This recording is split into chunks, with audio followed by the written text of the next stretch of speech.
Al-khimar, c'est ce qui recouvre. Dans la langue arabe, d'ailleurs c'est pour ça que al-khamr, on l'appelle khamr. Pourquoi? Parce que ça recouvre la raison. Et al-khimar, c'est ce qui recouvre la tête. Il ne s'agit pas de mon interprétation personnelle. D'ailleurs, c'est hyper simple. Mon interprétation personnelle, elle n'a pas lieu d'être. Elle ne doit même pas exister. Qui suis-je? Je ne suis pas un mujtahid. Je suis justement la deuxième catégorie, un muqallid. Un muqallid, c'est un suiveur qui va suivre un savant qui a le niveau, lui, d'extraire les règles du texte. Impressionnant de voir à quel point on accorde de l'importance dans les médias au voile, à croire que la France a fini de régler tous ses problèmes. Ils en ont plus, il n'y a plus de problème de chômage, il n'y en a plus. Tout a été classé, il y a un seul problème que les Français de toute confession ont quand ils sortent de chez eux, c'est l'islam. Ils n'ont plus de problème à part ça, c'est abusé.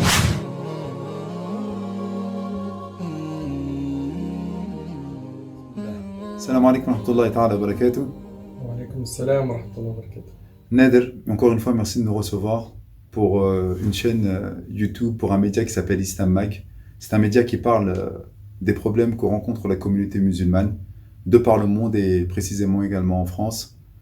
Aujourd'hui, j'aimerais te parler d'un sujet qui est récurrent, qui fait couler énormément d'encre, à savoir le voile islamique. En deux mots, très rapidement pour une introduction, qu'est-ce que le voile qu'on dit islamique? طيب بسم الله والحمد لله والصلاة والسلام على رسول الله وعلى آله وصحبه ومن والاه رب اشرح لي صدري ويسر لي أمري واحلل عقدة من لساني يفقهوا قولي. Barakallahu fik mon frère Mahdi pour cette interview et ce sujet. Ce sujet aujourd'hui qui est traité dans l'actualité, c'est un sujet brûlant. Beaucoup de nos frères parmi les imams se sont prononcés dessus. Certains disant qu'il est obligatoire, d'autres en disant qu'il n'est pas obligatoire. Aujourd'hui, il est important de mettre au clair ce que dit réellement l'islam sur ce sujet, afin d'écarter toute ambiguïté. Il y a énormément de voix dissonantes à l'égard du foulard islamique. Beaucoup de personnes s'expriment là-dessus.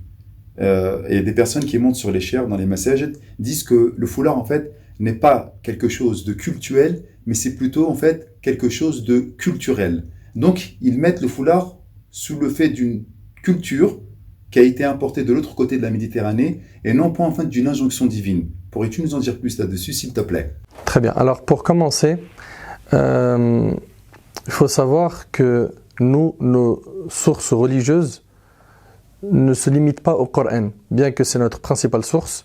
Beaucoup de gens disent le foulard ou le voile, le hijab, ne figure pas dans le Coran. D'accord? Alors, non seulement il est dans le Coran, on retrouve dans Sourate An-Nur, la sourate 24, la sourate aussi Al-Ahzab, les coalisés, des versets qui parlent du hijab, mais il n'y a pas que le Coran qui en parle. Il y a également la sunna du prophète. La sunna, c'est la tradition prophétique, ce sont les propos, les faits du prophète qui en parlent également. Et la sunna, la tradition prophétique, c'est aussi une source dans notre religion. Par exemple, dans le Coran, on a Allah subhanahu wa ta'ala dit « Wa aqimu salat wa atu zakat » accomplissez la prière et acquittez-vous de la zakat, l'aumône obligatoire. Accomplissez la prière, ça on a le détail dans la tradition prophétique, dans la sunna.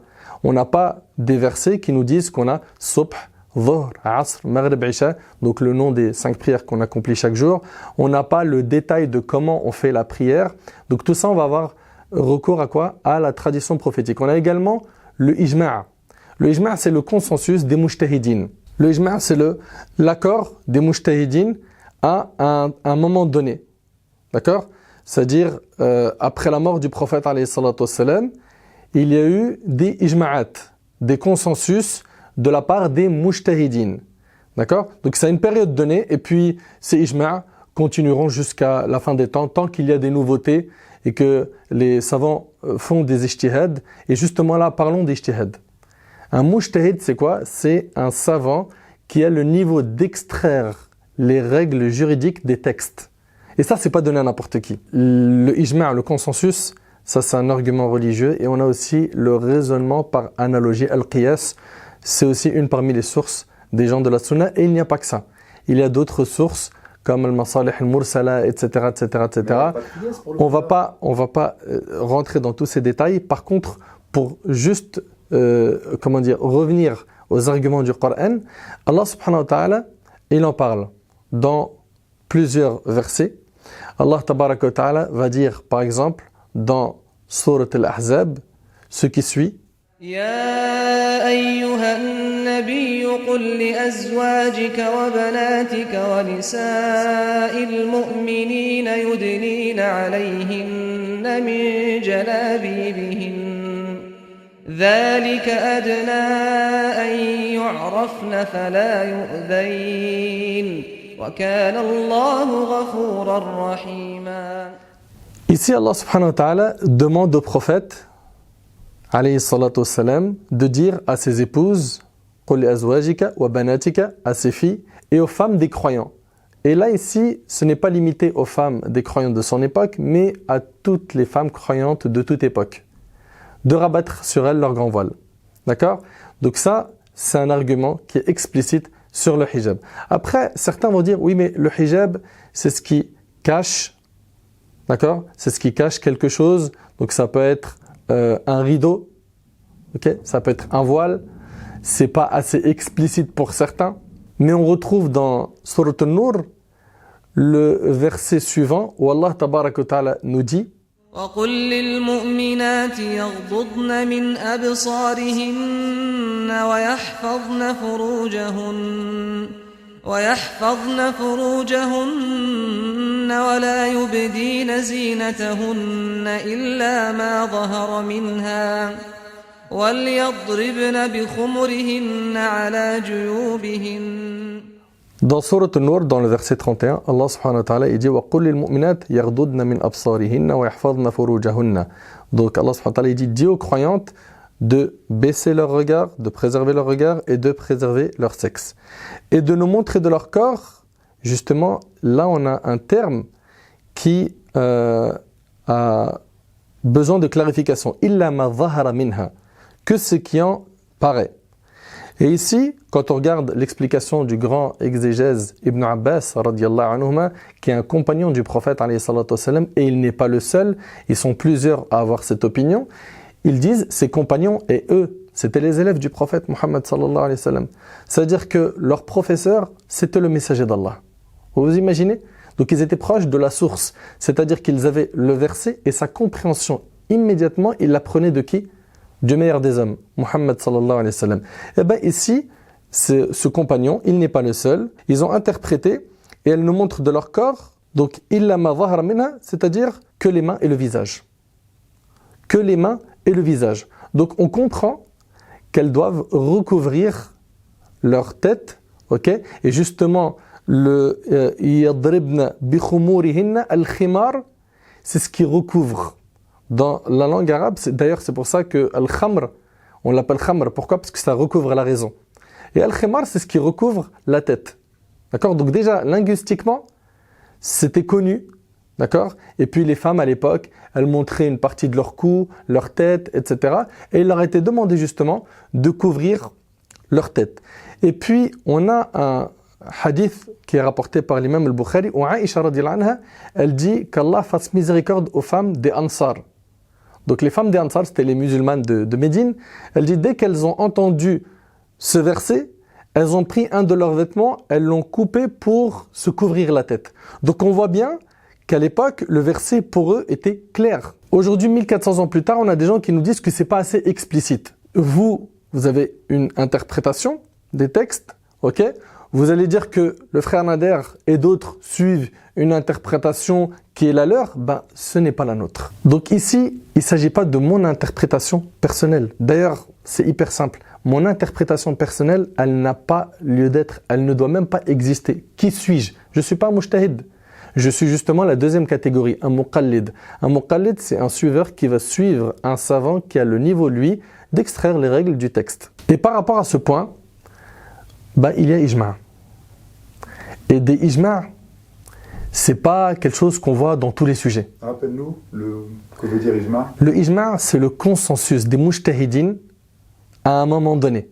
Et les savants ici, sur ce sujet, ils sont unanimes sur le fait que le port du voile est une obligation religieuse pour les femmes musulmanes.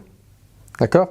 Et ce qui est intéressant, c'est que on a 4 grandes écoles juridiques dans notre communauté, on les connaît très bien. Les sunnites reconnaissent ces 4 sommités, on a à leur tête Abu Hanifa par ordre chronologique, rahimahullah, l'imam Malik ibn Anas, rahimahullah, l'imam Shafi'i, rahimahullah, et l'imam Ahmad, rahimahullah. Ces 4-là ont été reconnus dans le monde entier, dans la communauté musulmane, comme faisant partie des savants de référence. Pourquoi? Par la profondeur de leurs recherches et par la multitude de leurs élèves qui ont propagé leurs opinions partout dans le monde. Aujourd'hui, quand on regarde en Afrique, si on regarde par exemple le Maroc, Tunisie, Algérie, Mali, Sénégal, Mauritanie, etc., ils sont sur l'école malikite. Au Moyen-Orient, en Égypte, ils vont suivre l'école shafi'ite. En Asie, on trouvera énormément l'opinion de l'imam Abu Hanifa. Dans la péninsule arabique, c'est l'opinion de l'imam Ahmed. Ces 4 savants-là, bien sûr, ne font pas à eux seuls un ijma', un consensus, mais leur accord sur des sujets donne du poids, donne énormément de poids.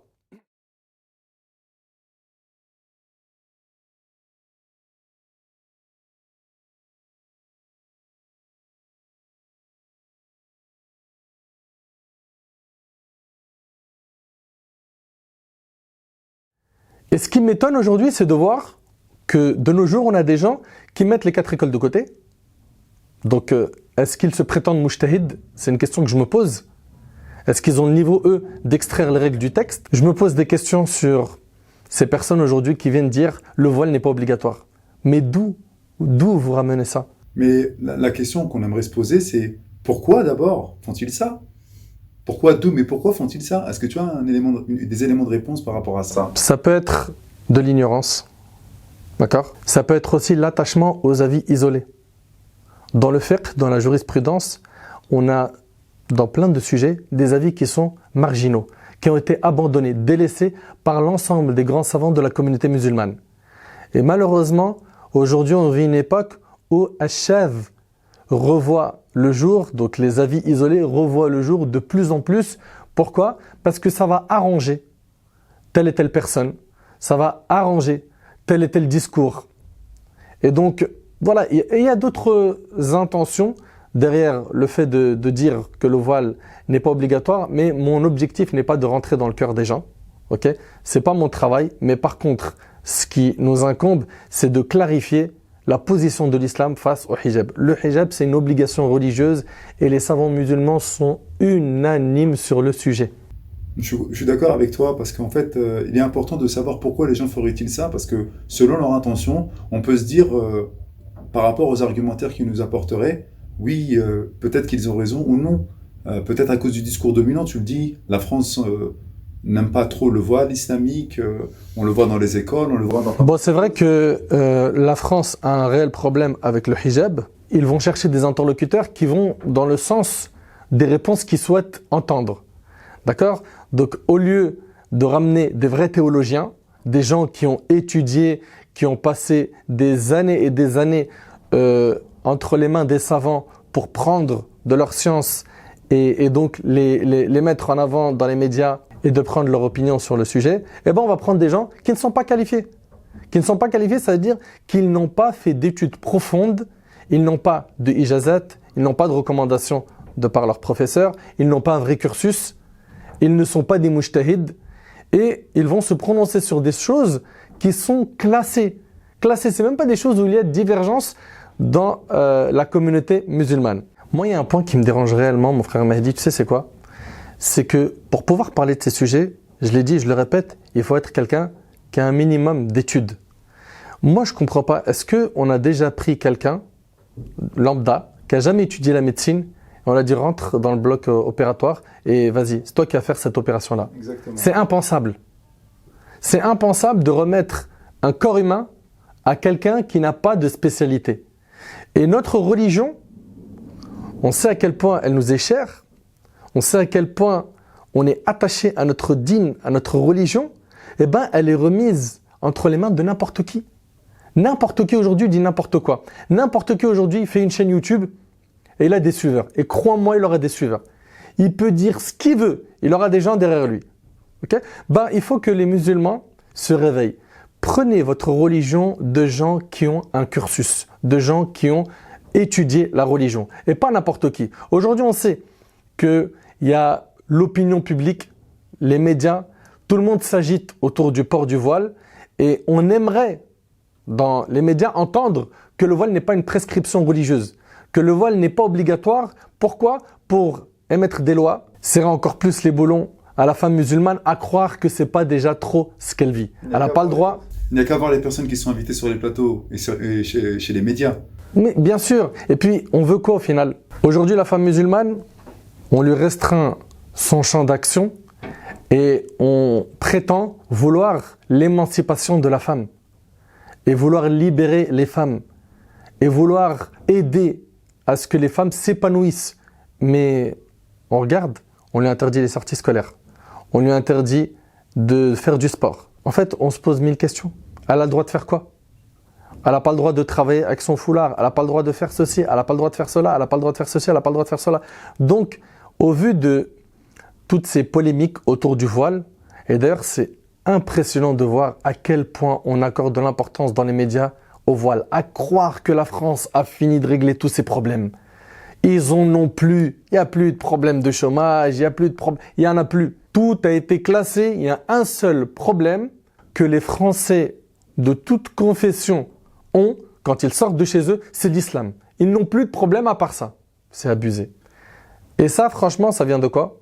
Des discours de haine diffusés sur les plateaux de certains médias. Mais justement, Nader, dans ta position de personne publique et de ton rôle dans la plateforme Les Musulmans, on voit qu'il y a un discours véritablement islamophobe qui opère dans les médias et dans les politiques. Et en fait, là, il n'y a même plus de parti, que ce soit de droite, de gauche, d'extrême droite ou d'extrême gauche, ou que ce soit des médias de gauche ou des médias de droite, tout le monde est en train de taper sur l'islam et les musulmans.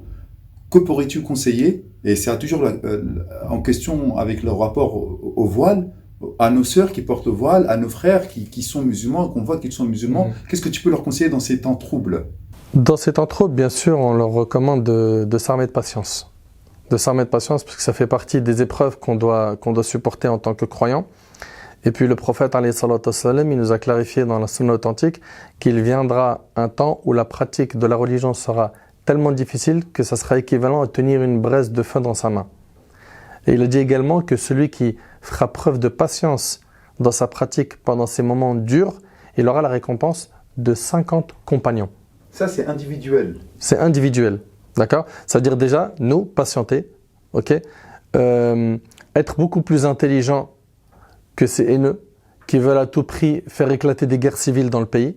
Okay, nous, on doit écarter cela avec quoi? Avec le comportement qu'on a réussi à adopter jusqu'à maintenant, qui est sage, serein, et qu'on continue avec notre voisinage, avec nos collègues de travail, à ouvrir les yeux aux gens sur la réalité de l'islam pour que notre travail de fourmi paye plus tard.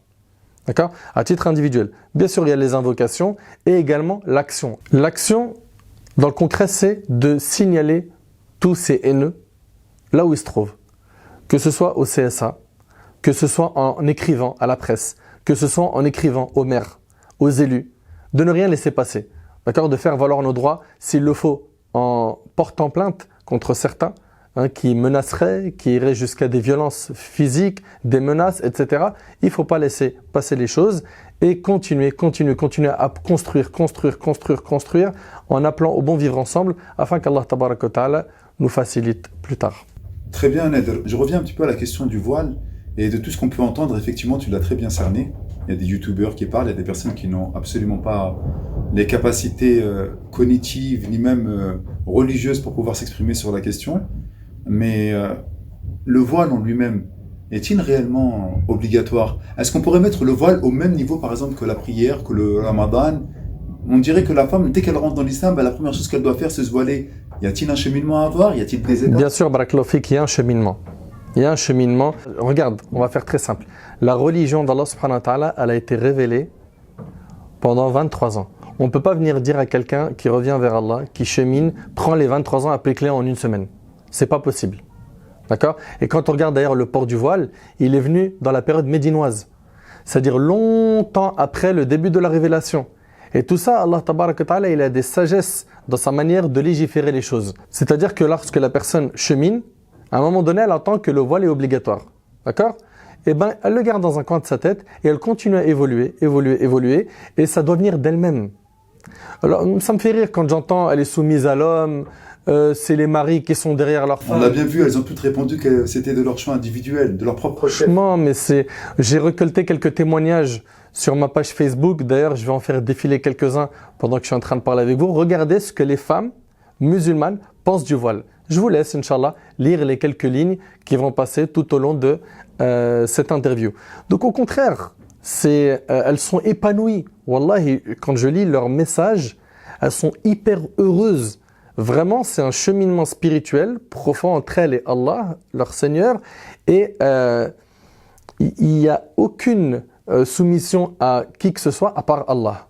Parce que l'histoire de elle est soumise aux hommes, arrêtez vos trucs là. À écouter ce que tu es en train de nous dire, on a l'impression que la femme a le choix de porter ou pas le foulard. Mais ça reste quand même une injonction divine.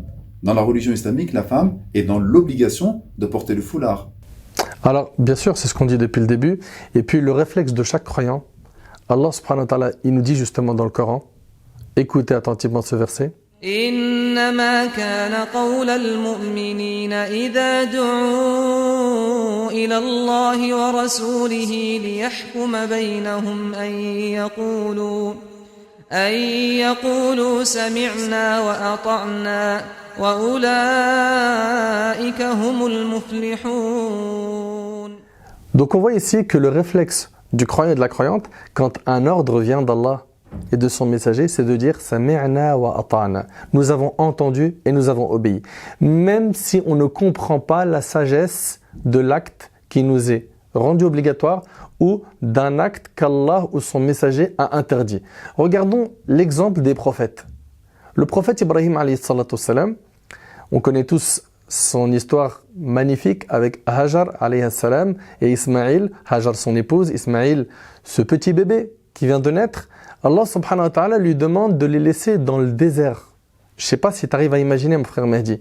Et puis Hajar lui demande, est-ce que c'est ton Seigneur Allah qui te demande de nous laisser ici? Il lui répond oui. Elle lui dit, alors Allah ne nous abandonnera jamais. Ici, je vous pose une question. Est-ce que le prophète Ibrahim, il a demandé à Allah, ya Allah, c'est quoi la sagesse d'abord? Tu me demandes de laisser ma chair, mon épouse, dans le désert? Est-ce qu'il a d'abord exécuté l'ordre, puis plus tard il a compris la sagesse? Ou est-ce qu'il a demandé d'abord la sagesse pour pouvoir exécuter l'ordre? Eh bien ça, c'est ce qu'on appelle réellement la soumission à Allah subhanahu wa ta'ala. Et c'est ce qu'Allah subhanahu wa ta'ala nous demande. Et c'est ce qu'Allah subhanahu wa ta'ala nous demande. Allah subhanahu wa ta'ala, dans toute sa législation, il n'y a pour nous que du bien.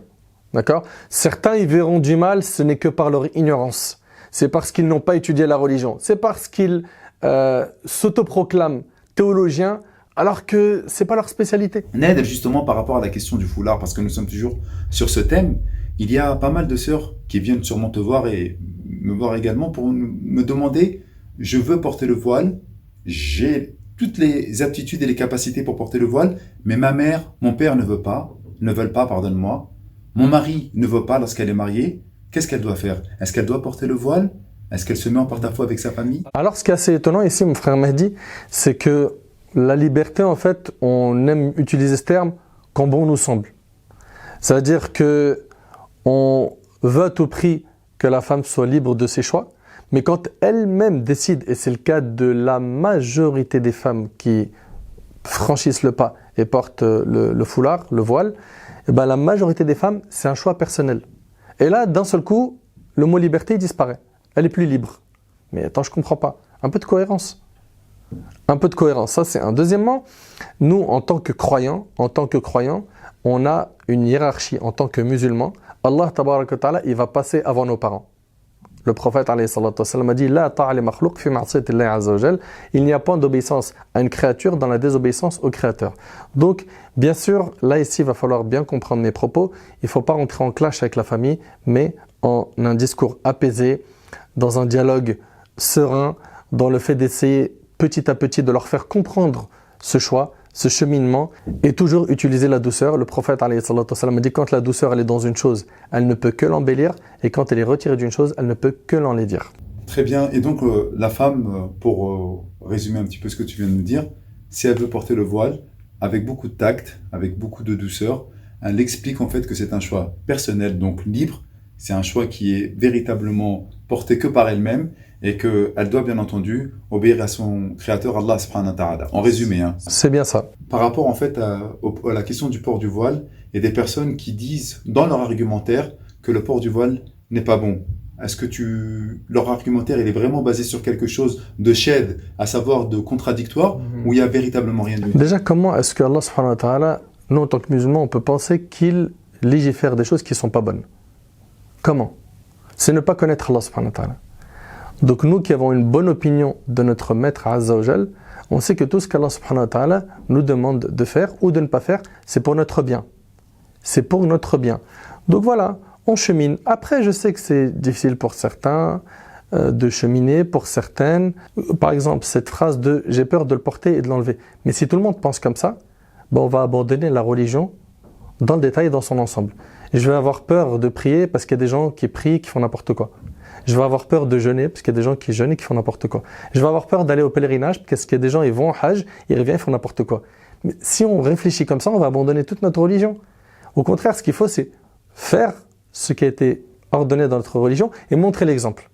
Montrer l'exemple. Et si jamais on a vu, et ça arrive, je sais, ça arrive d'avoir des mauvaises expériences, des frères ou des sœurs qui se comportent mal, eh bien qu'on montre nous le bon exemple. Que l'on montre nous le bon exemple. Okay? Pour ça, faire beaucoup de dua pour qu'Allah nous guide. Okay? Demander à Allah qu'il raffermisse notre cœur. Également, fréquenter des pieux, des pieuses, ça aide. Écouter beaucoup de rappels. D'accord? Tout ça, ça aide à consolider sa foi et ça aide à mieux évoluer spirituellement et à changer jour après jour. Nader, il y a une hiérarchisation dans le foulard islamique. Il y en a qui parlent de jilbab, il y en a qui parlent de niqab, il y en a qui parlent de hijab, il y en a qui parlent de khimar, il y en a qui parlent de foulard, il y en a qui en font un accessoire de mode. As-tu un mot à dire par rapport à tout ça? Si on prend les opinions des savants, on s'aperçoit que le plus important, c'est que le vêtement couvre les formes du corps et qu'il soit ample. D'accord? Après, qu'on veuille l'appeler jilbab, qu'on veuille l'appeler tunique avec pantalon et voile, etc. Quand on regarde bien, beaucoup de gens, par exemple en France, vont dire le jilbab est obligatoire. C'est un vêtement qui fait partie des vêtements du hijab, mais dire qu'il n'y a que ça, cette manière-là, pour porter le voile, ça c'est une compréhension qui n'est pas celle de nos pieux prédécesseurs. Il n'y a qu'à juste à ouvrir les livres de jurisprudence et regarder ce que les 4 écoles ont dit dans le détail pour s'en apercevoir. Donc ils ont donné des codes et non un type de vêtement. Ils ont donné des codes qui soient amples, qui ne soient pas donc qui décrivent pas les formes du corps, etc., qui ne soient pas une tentation, une fitna, etc. D'ailleurs, Cheikh Ibn Baz, par exemple, qui était le mufti d'Arabie Saoudite, qu'Allah lui fasse miséricorde, lui-même, dans le comité permanent, il dit pas jilbab. Il dit pas obligatoirement la couleur noire. Dans sa fatwa, franchement, c'est assez étonnant et ça ouvrirait l'esprit de beaucoup de gens qui pensent qu'il n'y a qu'une seule manière de porter le voile et qui malheureusement vont regarder mal les sœurs qui vont porter par exemple une abaya ou celles qui portent la tunique pantalon. Mais à partir du moment où le code vestimentaire est ficelé, pourquoi vous vous critiquez, vous vous regardez mal comme ça? Et ça, moi, je trouve que c'est un manque de compréhension dans la religion. Pourquoi? En France, ils ont accès à 3-4 livres en français. Dans les librairies islamiques, c'est toujours les 2-3 noms qu'ils vont écouter. Et puis, ils n'ont pas accès à ce qu'on avait comme héritage des premiers siècles. Donc, compréhension qui va être très limitée. Pareil, par rapport à ceux qui disent qu'il faut porter le voile ou certaines tuniques avec des couleurs, mais avec modération. Ça, c'est... Qu'est-ce qu'on peut dire par rapport à ça? Regardez le prophète pendant le pèlerinage, ce qu'il a autorisé comme couleur aux femmes. Voilà. Regardez vous-même, comme ça vous ne dites pas le frère Nader, il invente. Regardez le prophète pendant le Hajj, donc c'est un rassemblement où il y a du monde, il y a des hommes. Il était accompagné de 100 000 compagnons.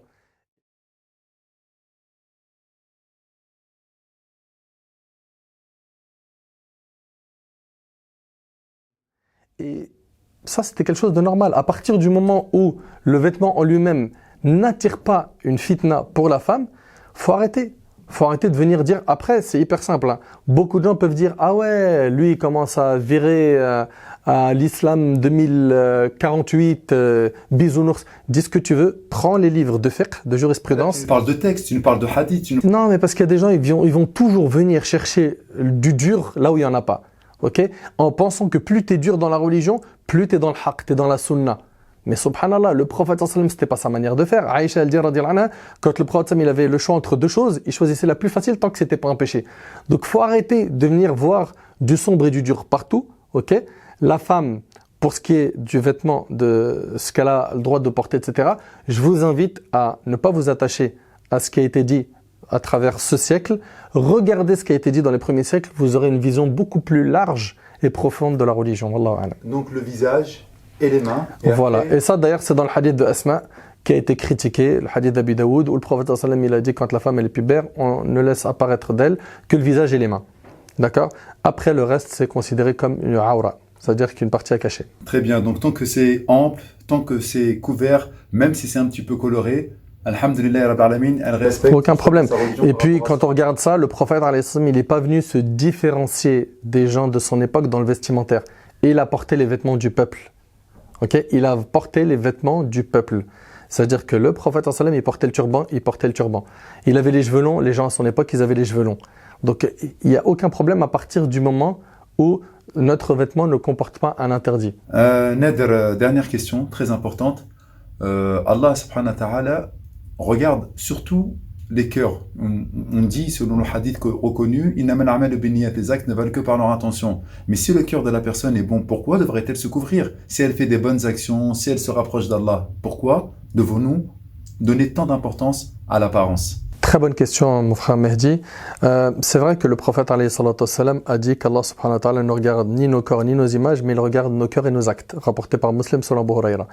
C'est vrai que le cœur, c'est le membre qu'Allah regardera le jour du jugement. Allah subhanahu wa ta'ala, il nous dit dans le verset يوم لا ينفع مال ولا بنون إلا من أتى الله بقلب سليم. Donc le jour où ni les biens ni la famille ne seront d'aucune utilité sauf celui qui se présente à Allah avec un cœur saint. C'est très simple. Les femmes des compagnons radiyallahu anhun, est-ce qu'elles avaient des cœurs saints ou pas? Oui, sans aucun doute. Et elles l'ont porté. Donc si tu dis, moi le plus important c'est mon cœur, bah t'inquiète pas que les femmes des compagnons, elles aussi, elles avaient fait beaucoup d'efforts sur leur cœur et ça ne les a pas empêchées de porter le hijab ash-shara'i. Donc à toi ma sœur, de cheminer, d'avancer. Et puis si tu prétends que ton cœur est réellement nickel, blanc et propre, qu'est-ce qui t'empêche d'obéir à un des ordres de ton Seigneur? Donc au contraire, si ton cœur il est réellement blanc comme tu le prétends, ça devrait te faciliter de te rapprocher plus de ton Seigneur par, entre autres, un parmi ces ordres qui est l'obligation du hijab ash-shara'i. Pour terminer, je suis de tout cœur avec toutes nos sœurs qui entendent malheureusement des paroles qui sont dures toute la journée sur le hijab, qu'Allah subhanahu wa ta'ala vous donne la force et l'énergie de continuer à pratiquer votre religion comme vous le faites. Mes sœurs qui ne le portent pas, qu'Allah subhanahu wa ta'ala vous préserve. Vous êtes nos sœurs en Allah subhanahu wa ta'ala, on vous estime et on vous respecte. Et il est hors de question de venir regarder de haut une femme qui n'est pas voilée parce que justement elle n'est pas voilée. Non, ça reste notre sœur. On lui souhaite tout le bien dans la vie d'ici-bas et dans l'au-delà. Qu'Allah tabaraka wa ta'ala nous permette de mieux comprendre notre religion. Hada wallahu a'lam wa barakallahu fikum. Qu'Allah te préserve mon frère Mehdi pour cette interview. Jazakallahu khair. Merci Nader, une nouvelle fois de nous avoir reçus. Merci de nous avoir consacré le temps que tu nous as donné. Et j'espère à très bientôt pour un nouveau interview et un nouveau rendez-vous. Jazakallahu khair. Wa alaykum assalam wa rahmatullah.